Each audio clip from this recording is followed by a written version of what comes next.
Morning student. हम लोग aldehyde ketone में कंडेंसेशन रिएक्शन की बात कर रहे थे। जेंटलमैन, मैंने आप लोगों को बताया था, मैंने चर्चा की थी एल्डोल कंडेंसेशन की।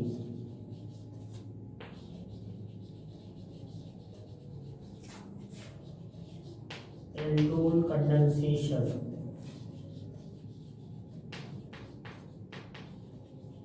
रिएक्शन। मैंने आपको बताया था कि कंडेंसेशन रिएक्शंस का मतलब कि जब दो या दो से ज्यादा, टू और more than two, normally two molecules आपस में पहले ऐड होते हैं। मैंने आपको बताया था कि आपस में कंडेंसेशन रिएक्शन का मीनिंग समझिए क्या है कि दो मॉलिक्यूल पहले आपस में ऐड होते हैं और एडिशन के बाद जो प्रोडक्ट बनता है, एडिशन के बाद जो प्रोडक्ट बनता है उसको हम एल्डोल बोलते हैं।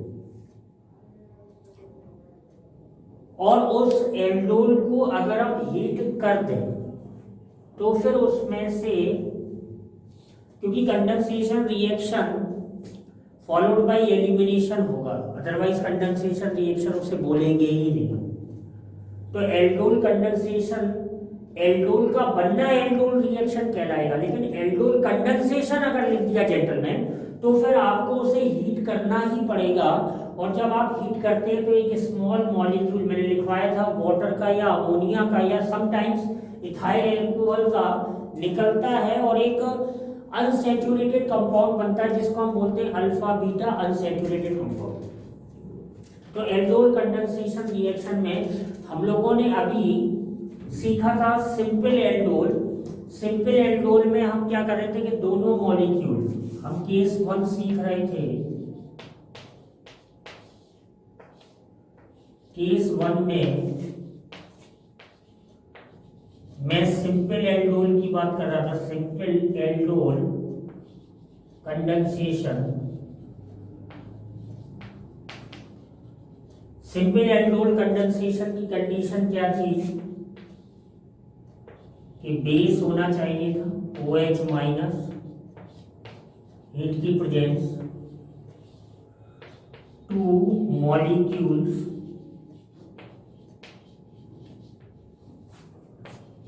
of carbonyl compound,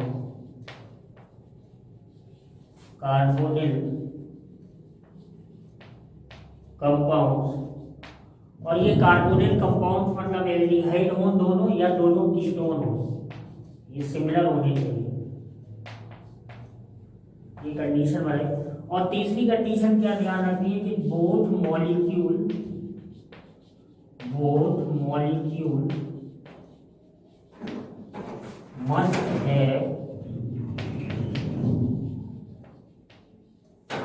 must have at least 2 alpha H। दोनों मॉलिक्यूल में कम से कम 2 अल्फा एच होने चाहिए। तो ये सिंपल एल्डोल कंडेंसेशन की कंडीशन है, की पॉइंट है। इनके चलते हम एल्डोल बनाते हैं लेकिन फाइनल प्रोडक्ट हमारा अल्फा बीटा अनसैचुरेटेड होता है। मैंने आपको मैकेनिज्म में क्लियर किया था साहब कि एक मॉलिक्यूल मतलब जब बेस अटैक करता है तो वो किसी एक मॉलिक्यूल, किसी एक कार्बोनिल कंपाउंड के अल्फा एच को ट्रैप करता है। मैंने आपको बताया था कि ऐसा कोई भी स्ट्रक्चर, जैसे हम ऑर्गेनोमेटेलिक कंपाउंड की बात करें, हम ग्रिग्नार्ड रिएजेंट की बात करें जो कि कार्बेनाइन बना के देता है, या कार्बोनिल कंपाउंड की बात करें जिसमें -M इफेक्ट ग्रुप लगा रहता है। जेंटलमैन, -M इफेक्ट ग्रुप से लगा हुआ sp3 कार्बन अल्फा कार्बन होता है और उस पर प्रेजेंट H हमेशा एसिडिक होता है और उस एसिडिक H को जो बेस होता है वो ट्रैप कर लेता है, पकड़ लेता है और कार्बेनाइन का फॉर्मेशन करता है। कार्बेनाइन वाटर की प्रेजेंस में इनोलेट आयन बनाता है और इनोलेट आयन से फिर एल्डोल बनता है। और वो कार्बेनाइन जब दूसरे मॉलिक्यूल पर, दोनों सिमिलर मॉलिक्यूल हैं, जब दूसरे मॉलिक्यूल पे जेंटलमैन अटैक करता है तो वही स्टेप आरडीएस होता है। इसीलिए एल्डोल कंडेंसेशन जो भी रिएक्शन होती है उसमें आरडीएस मतलब रेट डिटरमाइनिंग स्टेप जो कि ऑर्डर ऑफ रिएक्शन को फेवर करती है, तो रेट हमेशा कार्बेनाइन और उस दूसरे मॉलिक्यूल मतलब वो एल्डिहाइड या कीटोन के कॉन्सेंट्रेशन पे डिपेंड करता है जेंटलमैन। तो इस बात का आपको ध्यान रखना है। और फाइनली हीट करने पर अल्फा बीटा अनसैचुरेटेड बन जाता है। तो इसमें कुछ क्वेश्चंस की प्रैक्टिस हम करते हैं। हालांकि एक आध रिएक्शन मैंने कराई थी, क्वेश्चंस की प्रैक्टिस करते हैं। एक मैंने रूल बताया था। रूल क्या बताया था कि एक सिंपल सा रूल था कि अगर सपोज दैट ये कोई मॉलिक्यूल है, इट इज कॉल्ड एसीटोन, और ऐसा ही एक दूसरा मॉलिक्यूल हम लें एसीटोन का, तो उसको हम कैसे लिखते हैं?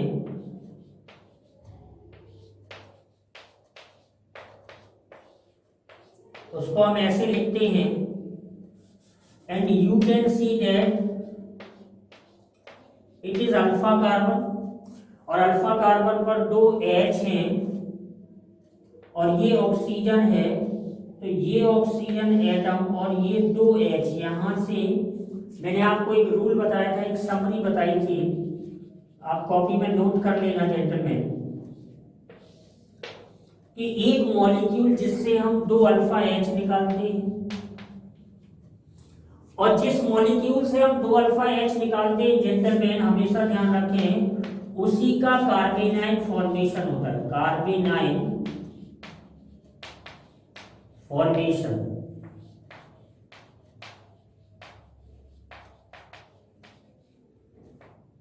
Takes place.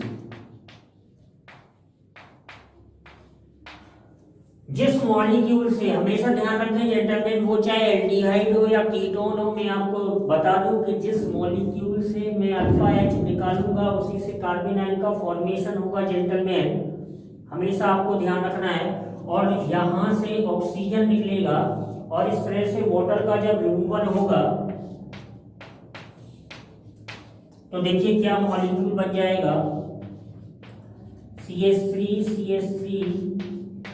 C, ये डबल बॉन्ड से अटैच हो जाएगा CH CO CH3। It is called alpha beta, it is called alpha beta unsaturated ketone. You can see that gentlemen, it is alpha beta unsaturated ketone बनाइए।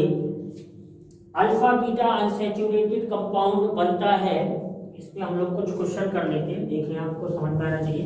बहुत ही simple है, बस ध्यान ये रखना है कि दोनों मॉलिक्यूल सिमिलर हैं। अभी हम सिमिलर मॉलिक्यूल की बात कर रहे हैं बिकॉज हम सिंपल एल्डोल पढ़ रहे हैं।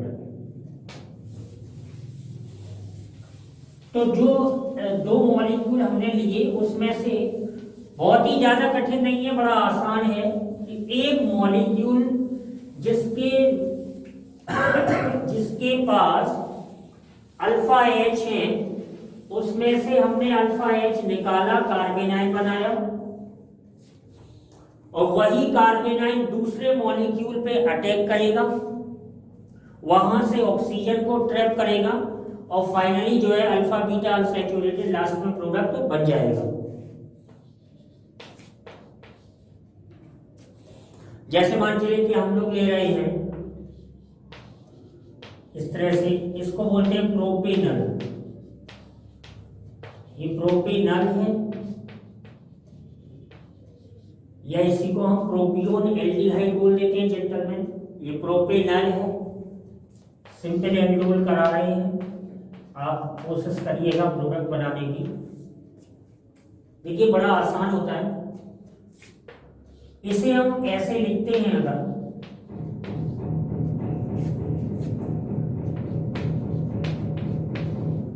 और दूसरा मॉलिक्यूल हमने यही ले रखा है, तो दूसरा मॉलिक्यूल हम कैसे लिखें? देखो ये फंक्शनल ग्रुप है तो जेंटलमैन ये कार्बन, ये फंक्शनल ग्रुप है तो ये कार्बन अल्फा होगा, तो तो कभी कभी कंफ्यूजन हमें ये हो जाता है, समझ रहे हैं बात को आप। तो ऐसा नहीं करना है, हमें थोड़ा सा ध्यान रखना है कि कौन सा कार्बन अल्फा है, कौन सा कार्बन अल्फा है। तो मुझे जब लिखना है तो देखो कैसे लिखना है कि यहाँ पे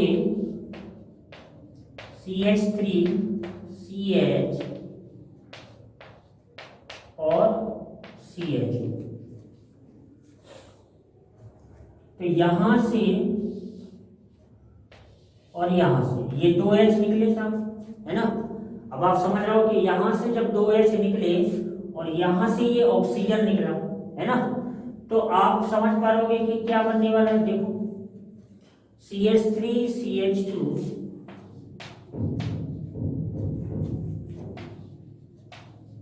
ये CH डबल बॉन्ड C और ये ऐसे जुड़ जाएगा CH3 और ये CH। You can see that gentleman के टोटल कार्बन कितने हैं 3 और ये 3 6, तो आप यहाँ काउंट कर सकते हैं 1 2 3 4 5 6। You can see that gentleman के अल्फा बीटा अनसैचुरेटेड बन गया कंपाउंड, तो इसका आंसर ये हो गया, आप लिख सकते हैं। ध्यान ये रखना है कि अल्फा H निकालना है।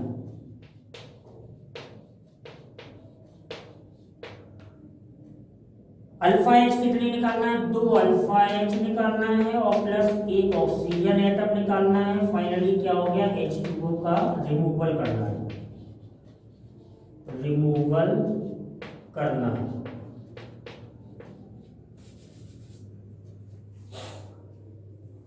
और करते हैं CH3CO CH3 एसीटोन है, 2 मॉलिक्यूल हमने लिए, और अगर 2 मॉलिक्यूल लिए और इसको मैं हीट कर दूं OH माइनस की प्रेजेंस में अगर हीट करूं तो इससे प्रोडक्ट आप बना सकते हैं, बिल्कुल बना सकते हैं। देखिए क्या हो जाएगा, ये CH3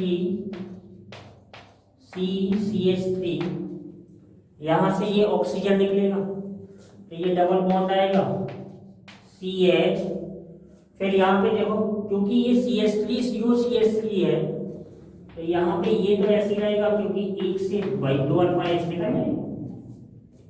आप देखो ना, बड़ा सरल, एक मॉलिक्यूल ये हुआ, दूसरा मॉलिक्यूल मैं कैसे लिख रहा हूं ये देखो,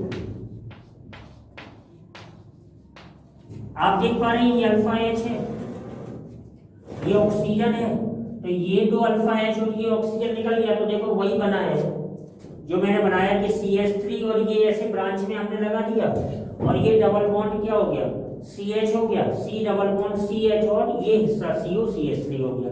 तो ये अल्फा बीटा, मतलब आप ध्यान रखो कि कार्बेनाइन किस में बनेगा साहब, इसमें बनेगा ना। मैं पहले ही मैं बता चुका हूं कि एक मॉलिक्यूल का कार्बेनाइन बनता है जहां से अल्फा H जेंटलमैन निकलते हैं, उसका कार्बेनाइन बनना है, ये तय बात है, और वो कार्बेनाइन दूसरे मॉलिक्यूल पे अटैक करता है। हम क्या सीख रहे हैं, हम सीख रहे हैं सिंपल एल्डोल। आप मेरी बात क्लियरली समझ लें कि मैं आपको बार बार बोल रहा हूं कि बेस की प्रेजेंस में हीट करा रहे हैं हम 2 कार्बोनिल मॉलिक्यूल को जिनके पास अपने अपने अल्फा H हैं, क्योंकि अगर अल्फा H नहीं होगा, हमेशा ध्यान रखें सिंपल एल्डोल की कंडीशन है कि दोनों मॉलिक्यूल के पास अल्फा H प्रेजेंट होना चाहिए। अगर अल्फा H प्रेजेंट नहीं होगा तो फिर सिंपल एल्डोल नहीं होगा। समझ पा रहे हैं आप बात को? तो ये आपको थोड़ा सा ध्यान रखना है। क्वेश्चन मैं करवा रहा हूं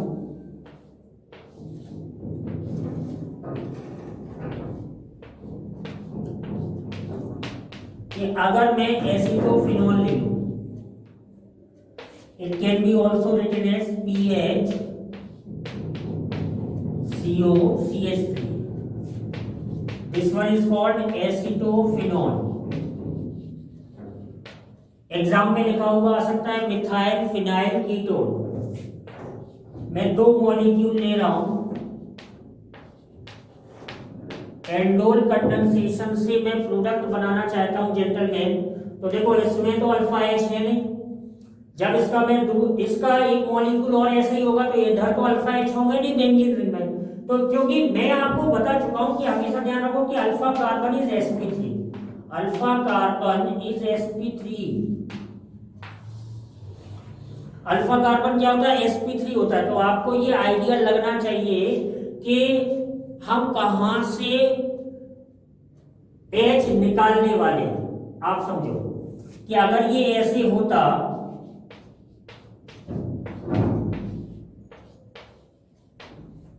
ये ऐसे होता और दूसरा मॉलिक्यूल मुझे ऐसे लिखना पड़ेगा,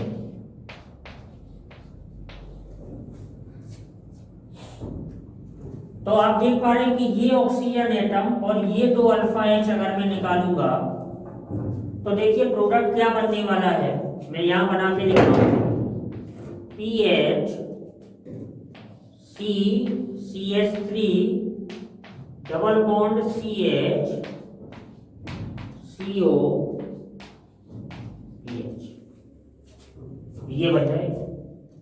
देखिए आप सिंगल डबल, तो ये इस तरह से ये आपका बन गया अल्फा बीटा अनसैचुरेटेड। तो ध्यान आपको ये रखना है कि यहां से 2 अल्फा एच हमने निकाले और यहां से क्या निकाला? 1 ऑक्सीजन एटम निकाला। कहानी वही चलेगी।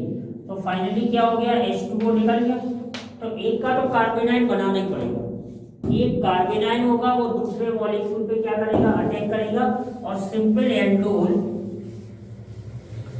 कंडेंसेशन होगी और finally alpha beta unsaturated compound हमें प्राप्त हो जाएगा जेंटलमैन।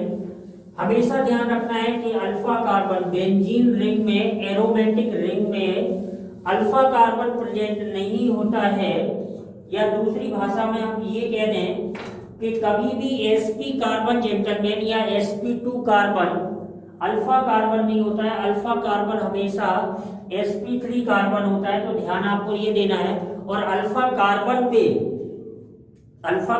पे जो H प्रेजेंट होते हैं उन्हीं को मैं अल्फा H बोलता हूं। मैं बार बार रिवाइज करा रहा हूं। एंडोल कंडेंसेशन कराते समय यदि हम दोनों मॉलिक्यूल सिमिलर ले रहे हैं, वो दोनों एल्डिहाइड हो सकते हैं, वो दोनों कीटोन हो सकते हैं। तो अगर मैं दोनों मॉलिक्यूल सिमिलर ले रहा हूं तो एक मॉलिक्यूल के अल्फा कार्बन से जुड़े हुए 2 H आपको निकालने हैं।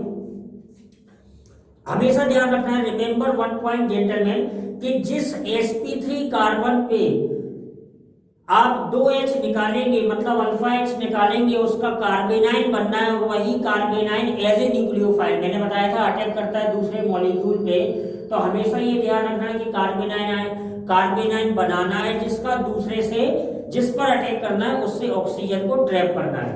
एक क्वेश्चन हम और समझ सकते हैं।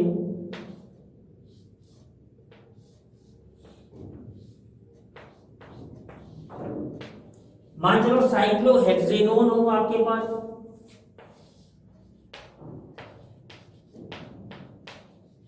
साइक्लोहेक्सेनोन हो। अब देखो बड़ा सरल है, अगर मैं इसमें पूछूं तो अल्फा एच कितने हैं? ये अल्फा कार्बन, ये अल्फा कार्बन, तो अल्फा एच कितने? एक बार तो यही क्वेश्चन पूछ लिया गया था। तो अल्फा एच कितने हैं? 4 सब। अल्फा एच 4 है, तो आई थिंक मैं इसे डायरेक्ट प्रोडक्ट बना सकता हूं।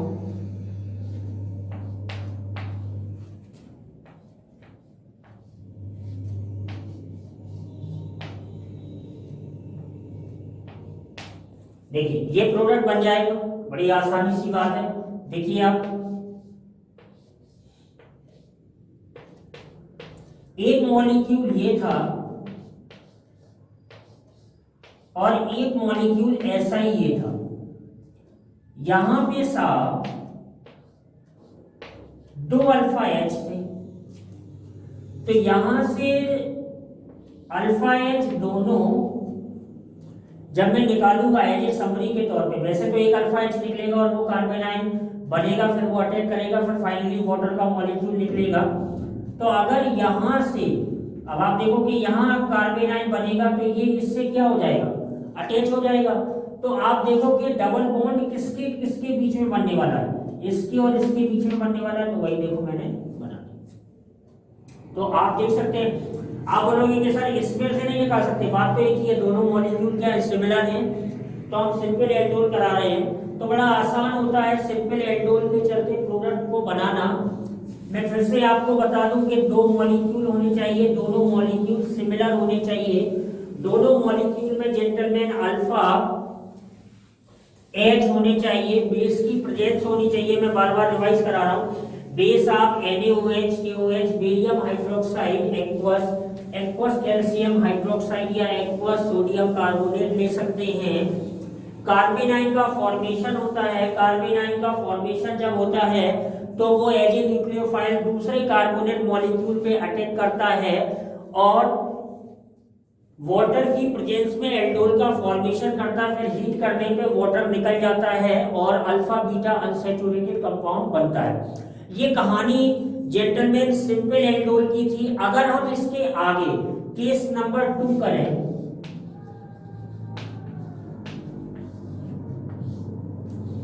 Case number 2 will be cross aldol condensation reaction.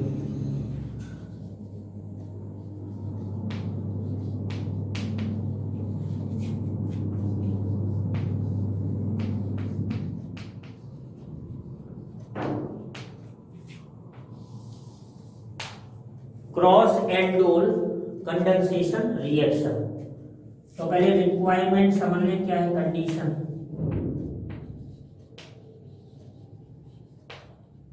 Requirements बोले या कंडीशंस बोले,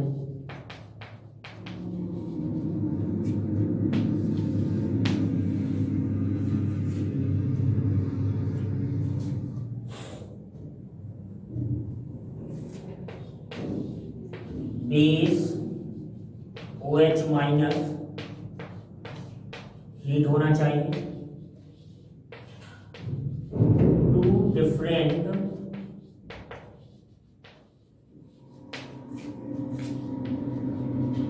carbonyl molecule, two different carbonyl molecules having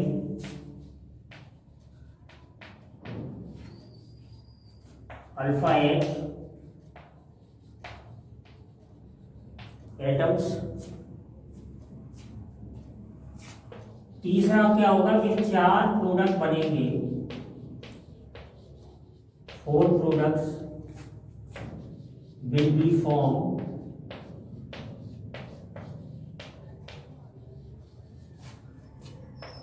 excluding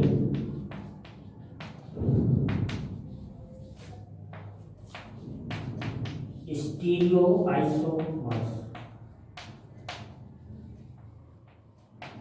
ये पॉइंट बहुत ही इंपॉर्टेंट है।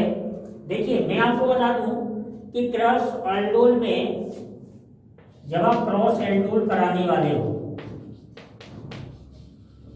तो मैं थोड़ा सा क्लियर कर दूं कि एक्चुअली में इससे 2 तो सिंपल बनते हैं, 2 प्रोडक्ट, और 2 बनते हैं क्रॉस से। एग्जाम में चाहे JEE का एग्जाम हो, मेंस या एडवांस या नीट का एग्जाम हो, हम फोकस करते हैं सर क्रॉस प्रोडक्ट। सिंपल नहीं पूछता, सिंपल तो हम बना चुके हैं, ठीक है ना। नॉर्मली क्रॉस पूछता है, लेकिन क्रॉस में ध्यान रखना है कि अगर उसने एक्सक्लूडिंग स्टीरियो पूछा है तो ध्यान रखना है। और मैंने बताया था कि अगर कायरल सेंटर हो गया, तो कायरल सेंटर अगर हो गया और अगर उसने क्वेश्चन में लिख दिया इंक्लूडिंग स्टीरियो, तो फिर आप ध्यान रखेंगे, फिर आपको total D plus L count करके आपको आंसर बताना पड़ेगा। तो ध्यान रखना है कि टोटल जो है 4 बनते हैं एक्सक्लूडिंग स्टीरियो आइसोमर्स। तो ये बात ध्यान रखने वाली है कि आप करा रहे हैं क्रॉस एल्डोल। अभी ये हमने चर्चा शुरू करनी है।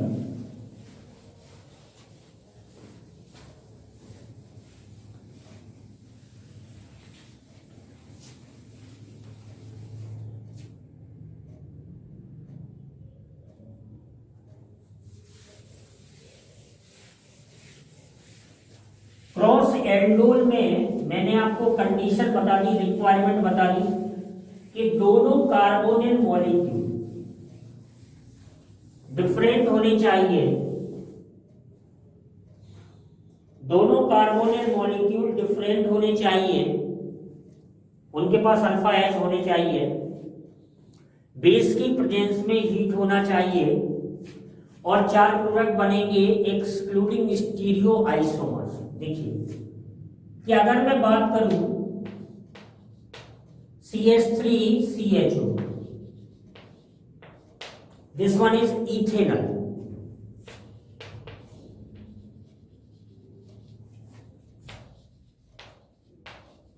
CH3CH2CHO, this one is propanol।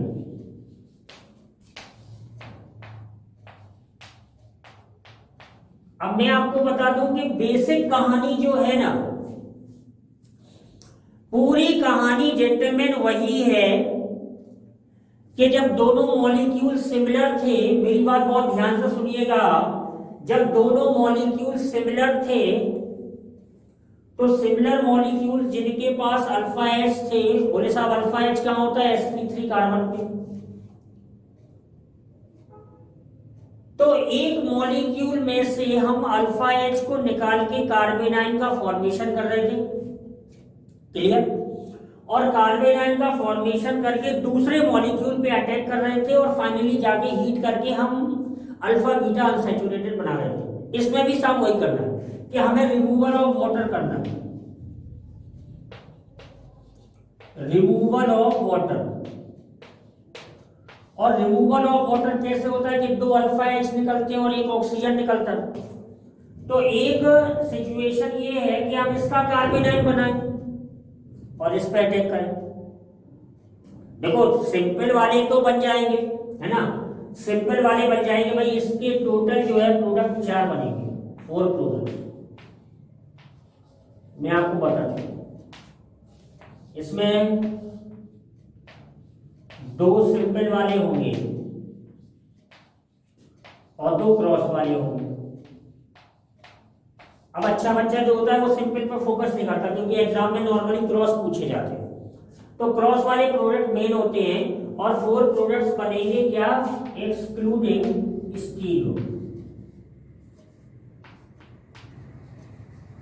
Excluding, ध्यान रखना है, स्टीरियो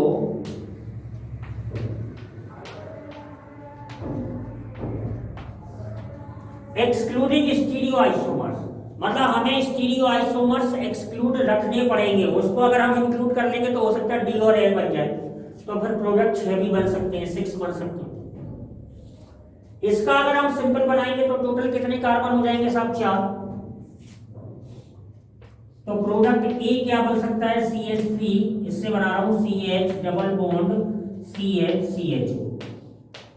ये अल्फा बीटा अनसैचुरेटेड बन जाएगा, समझ पा रहे हैं आप? अगर मैं इसका सिंपल बनाऊंगा तो क्या बनेगा? देखो CH3 CH2 CHO, तो एक ऑक्सीजन आप बना सकते हैं साइड में, CH3 CH2 CHO। ये मैंने ऐसे लिखा, और दूसरे को कैसे लिखा? देखो कि CH3 CH CHO। तो अल्फा एच तो ये है ना, गलती क्या करता है स्टूडेंट? ये थोड़ा है अल्फा एच, ये अल्फा एच है और ये ऑक्सीजन निकलेगा, ठीक है ना। तो इस कार्बन और इस कार्बन के बीच में डबल बॉन्ड आएगा, तो देखिए क्या होगा? CH3 CH2 CH और डबल बॉन्ड C, ये CH3 CH। देखिए तो ये A और B जो बने ये तो सिंपल बने,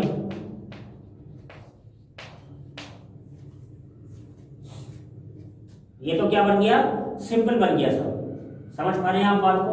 अब हमें क्रॉस वाली बनाना है, तो क्रॉस वाला मतलब इसका कार्बन आयन हो तो इस पे अटैक करें, या इसका कार्बन आयन हो तो इस पे अटैक करें। समझ रहे हो भाई? हमारे पास पॉसिबिलिटी क्या है? हमारे पास पॉसिबिलिटी ये है कि भाई दो मॉलिक्यूल जब डिफरेंट हैं तो एक का हमें कार्बन आयन बनाना पड़ेगा, और सब एक का कार्बन आयन बनाना पड़ेगा और दूसरे पे अटैक करना पड़ेगा। तो भाई दिमाग में ये भी आएगा कि एक बार इसका कार्बन आयन इस पे अटैक, एक बार इसका कार्बन आयन तो इस पे अटैक, तो कितने मॉलिक्यूल बनेंगे? दो। जरा देखें कि अगर मैं इसका कार्बन आयन बनाऊं और इस पे अटैक करूं और इसका कार्बन आयन, तो जरा देखें, जरा पहले मैं आपको बता रहा हूं कि CH3 इसको ऐसे लिख लें, CHO, और ये बना CH3 CH2 CHO। तो यहां से ये ऑक्सीजन और ये दो अल्फा H, मैंने इसका कार्बन आयन बनाया, तो देखिए प्रोडक्ट क्या बन रहा है? CH3 CH2 CH double bond CH CHO। देखो CH3 CH2, देखिए CH3 C बना रहा हूं मैं, CH3 CH2 CH double bond CH CHO, total carbon 5 हो जाएंगे। तो यू कैन अंडरस्टैंड जेंटलमैन कि मैंने ये जो प्रोडक्ट बनाया C, ये C प्रोडक्ट कैसे बना कि मैंने इथेनॉल का, एसिटाल्डिहाइड का क्या बनाया? कार्बन आयन बनाया। यू कैन सी दैट यहाँ पे कार्बन आयन फॉर्मेशन होगा और ये इस पे अटैक करेगा, यहाँ से ऑक्सीजन निकल रहा है, तो ये प्रोडक्ट मैंने बनाया। अब देखो, अब मैं इसका कार्बन आयन बना रहा हूँ और इस पे अटैक करा रहा हूँ। देखो, तो अब मैं इसका कार्बन आयन बना रहा हूँ C हियर, ये मैं ऐसे लिख सकता हूं,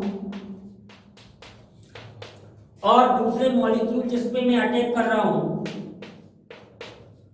इसको मैं ऐसे लिख सकता हूं, इसका ऑक्सीजन जिसको मैं सर्कल कर रहा हूं, और ये दो H, इनको मैं निकाल रहा हूं जेंटलमैन। तो देखिए क्या बन के आ रहा है, समझिए आप बात को, कि CH3, ये आप चेक कर पा रहे हैं कि मैं क्या बता रहा हूं कि CHO, ये ऐसे लिख दूं मैं, CHO CH3 double bond CH3। ये आप देखिए कंपाउंड बना, आप देखिए कि ये कंपाउंड बना CHO CH3 CH double bond CH3। तो ये मैं बना रहा हूं,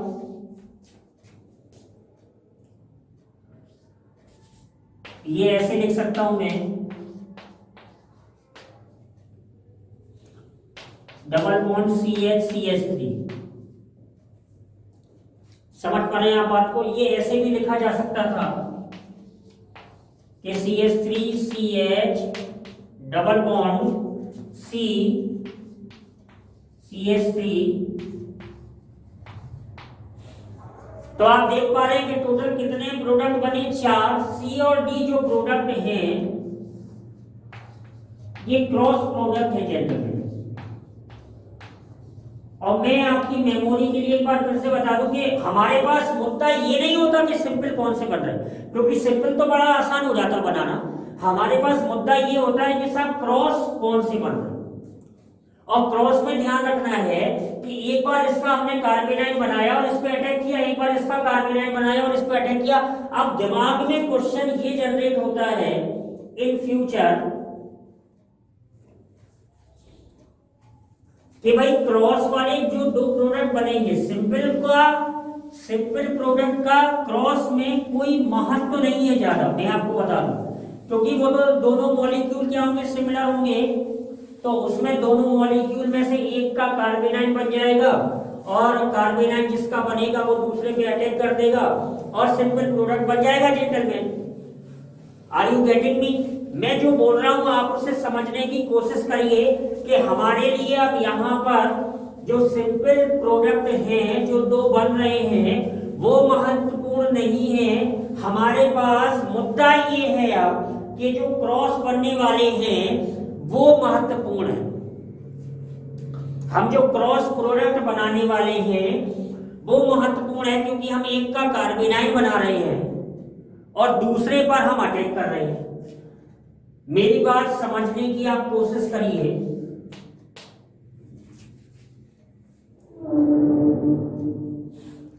कि हमारे पास दो कैटेगरी हैं, एक एल्डिहाइड है और एक कीटोन है। हमने दोनों लिए क्रॉस एल्डोल। तो आपको पता है कि एल्डिहाइड इज मोर रिएक्टिव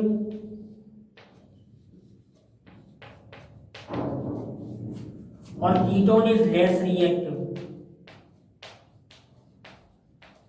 तो आपको ये जो मैं की पॉइंट बताने जा रहा हूं, ये बहुत बड़ा पॉइंट है जो आपको ध्यान रखना है। प्रोडक्ट कभी गलत नहीं हो सकते आप कि भाई एल्डिहाइड एक मॉलिक्यूल हमने एल्डिहाइड लिया और एक मॉलिक्यूल साहब हमने कीटोन लिया, कोई प्रॉब्लम नहीं। बोले आपने ये भी कह दिया कि एक का कार्बोनाइड बनाना है और दूसरे पर अटैक करना है, बोले साहब कोई प्रॉब्लम नहीं है, वाटर का एलिमिनेशन कर देंगे और हम अल्फा बीटा अनसैचुरेटेड कंपाउंड बना देंगे। दिक्कत ये है कि उसमें जब क्रॉस वाले प्रोडक्ट बनेंगे तो क्रॉस प्रोडक्ट में ध्यान ये देना है कि एल्डिहाइड इज मोर रिएक्टिव और कीटोन इज लेस रिएक्टिव। तो लेस रिएक्टिव का कार्बेनाइन आपको बनाना है। लेस रिएक्टिव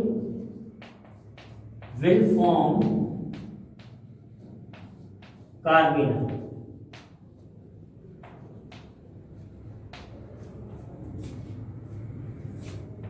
और जो मोर रिएक्टिव होगा इज रेडी फॉर अटैक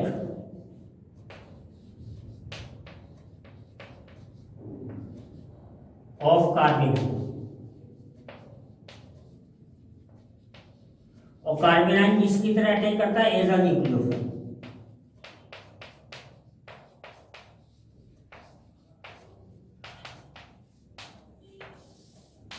मेरी बात आप समझिए कि जो लेस रिएक्टिव होगा, ऐसा नहीं है कि हम दोनों मॉलिक्यूल एल्डिहाइड के डिफरेंट लेंगे तो एल्डिहाइड में लेस रिएक्टिव नहीं होगा। क्यों नहीं होगा? जैसे जैसे प्लस आई बढ़ेगा तो वो रिएक्टिविटी कम होती जाएगी। तो ये तो मैं स्टैंडर्ड केस की बात कर रहा हूँ, एल्डिहाइड एंड कीटोन। तो जो लेस रिएक्टिव होगा उसका क्या बनाना है? हमेशा कार्बेनाइन, ध्यान रहे। और जो मोर रिएक्टिव होगा उसको तैयार रखना है अटैक के लिए, मतलब वो कार्बोनिल ग्रुप ही रहेगा, उसमें से ऑक्सीजन। मतलब हम ये कह सकते हैं कि मोर रिएक्टिव से ऑक्सीजन एटम रिमूव करना है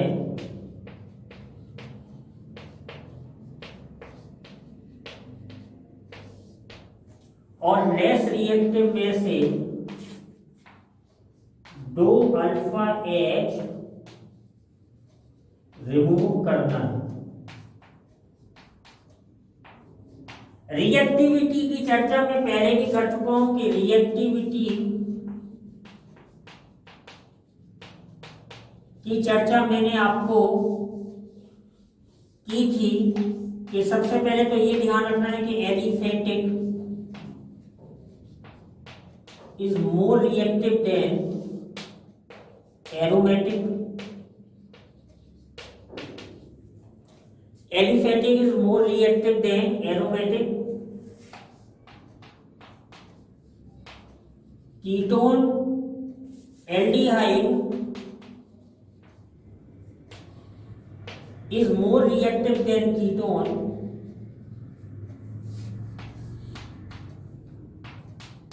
plus I more reactivity decreases।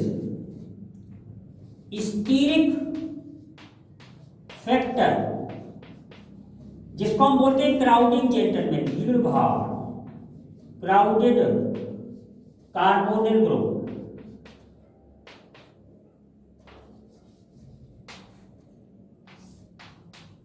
Is less reactive.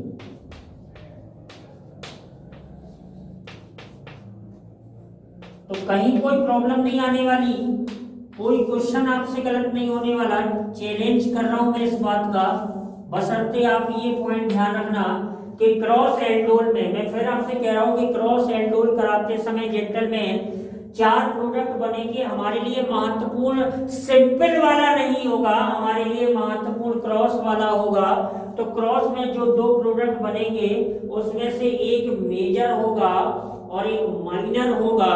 अब मेजर और माइनर हम तभी डिसाइड कर पाएंगे जब हमें ये पता रहेगा कि जो लेस रिएक्टिव है उसका कार्बेनाइन बनाना है और जो मोर रिएक्टिव है उसका कार्बोनिल ग्रुप रखना है, और जो लेस रिएक्टिव है उससे कार्बेनाइन बना के 2 अल्फा एच निकालने हैं, और जो मोर रिएक्टिव मॉलिक्यूल है उसमें से हमें कार्बोनिल ग्रुप पे प्रेजेंट ऑक्सीजन एटम निकालना है। जेंटलमैन, मैंने आपको ये भी रिवाइज करा दिया कि रिएक्टिविटी में आपको कौन से पॉइंट याद रखने हैं, कोई दिक्कत नहीं है। सबसे पहला पॉइंट तो ये ध्यान रखना है कि aldehyde is more reactive than ketone, aliphatic aldehyde is more reactive than aliphatic ketone, aliphatic aldehyde is more reactive than aromatic aldehyde, aliphatic ketone is more reactive than aromatic ketone. मैंने आपको ये भी बताया कि कार्बोनिल ग्रुप पे plus आई बढ़ने पर, plus आई alkyl group के साइज के बढ़ने पर बढ़ता है जेंटलमैन। तो प्लस आई बढ़ने पर कार्बोनिल ग्रुप की रिएक्टिविटी कम हो जाती है, और मैंने आपको फैक्टर बताया स्टीरिक फैक्टर, क्राउडिंग होने से भी कार्बोनिल ग्रुप की रिएक्टिविटी कम हो जाती है। तो ध्यान देना है आपको कि कितने प्रोडक्ट बनने हैं क्रॉस एल्डोल में। मैं आपको क्वेश्चन बोल रहा हूं, अब आप बड़ी आसानी से कर सकते हैं। मैं इथेनॉल लूं, दिस वन इज इथेनॉल,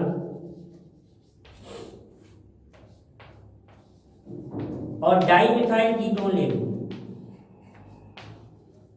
जिसको आप बोल रहे हैं एसीटोन।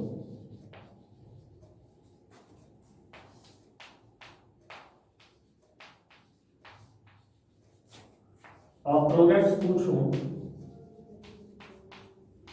Excluding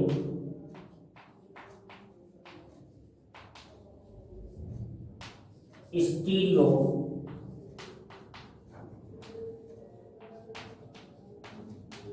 isomers. तो मैं ये आपको बता चुका हूं कि टोटल इसमें कितने प्रोडक्ट बनने वाले हैं, 4, लेकिन मुझे क्रॉस की बात करनी है, ठीक है ना। टोटल क्रॉस से कितने बनने वाले हैं ये आप ध्यान दें। सिंपल वाले भी मैं बना दूंगा।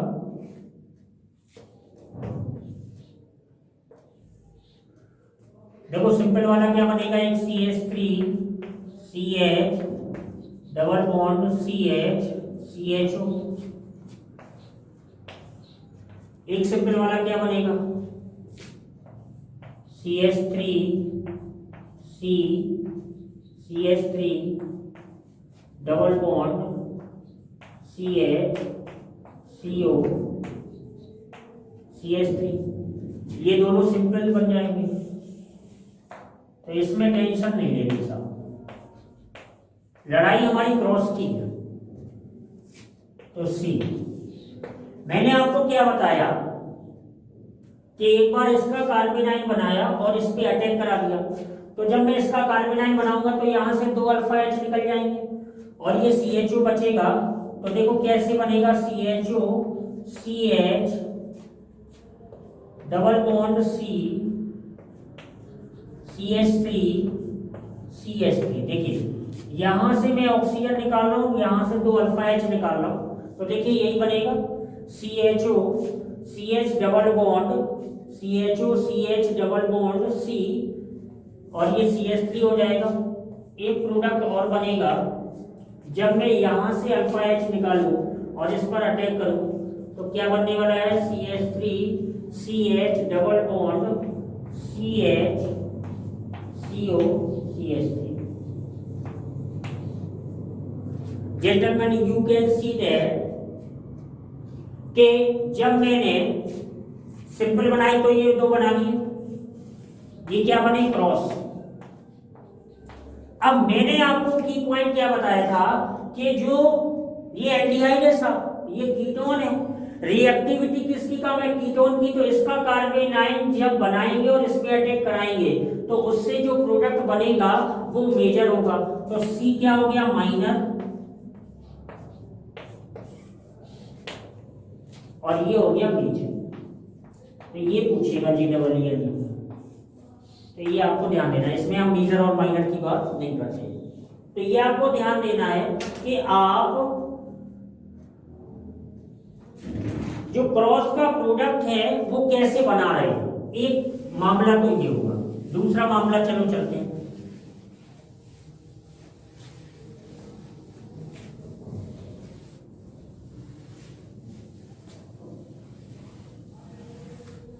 क्रॉस एल्डोल की चर्चा कर रहे हैं। दूसरा मामला इसमें क्या है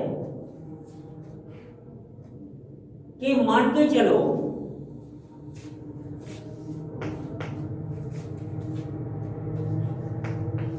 दो मॉलिक्यूल हैं, दोनों कार्बोनिल कंपाउंड है, OH बेस और हीट की प्रेजेंस में करा रहे हैं, ठीक है ना। तो आपको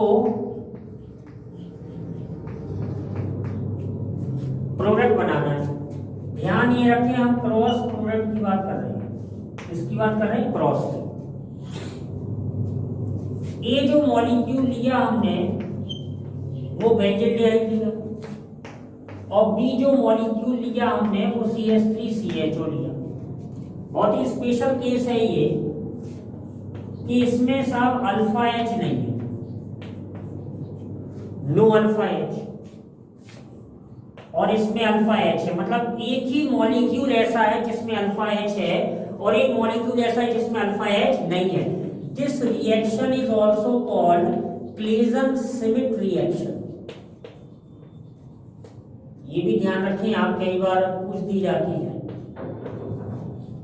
सबसे ज्यादा नेम रिएक्शन है साहब इस यूनिट में, इसीलिए आप इस बात को ध्यान रखें कि जो यूनिट सबसे ज्यादा इंपॉर्टेंट होती है, जो यूनिट जिसमें कंटेंट सबसे ज्यादा होता है, मतलब उसकी ताकत सबसे बड़ी है, मतलब उसे सबसे अच्छे तरीके से पढ़ना है, सबसे बेहतरीन तरीके से पढ़ना है। अल्केन हैलाइड और हेलो अल्केन हेलो एरिन तो बहुत सिंपल है, SN1 और SN2 पे चैप्टर खत्म हो जाता है। लेकिन एल्डिहाइड और कीटोन को आपको सिंसियरली पढ़ना पड़ेगा, बहुत ही ध्यान से पढ़ना पड़ेगा।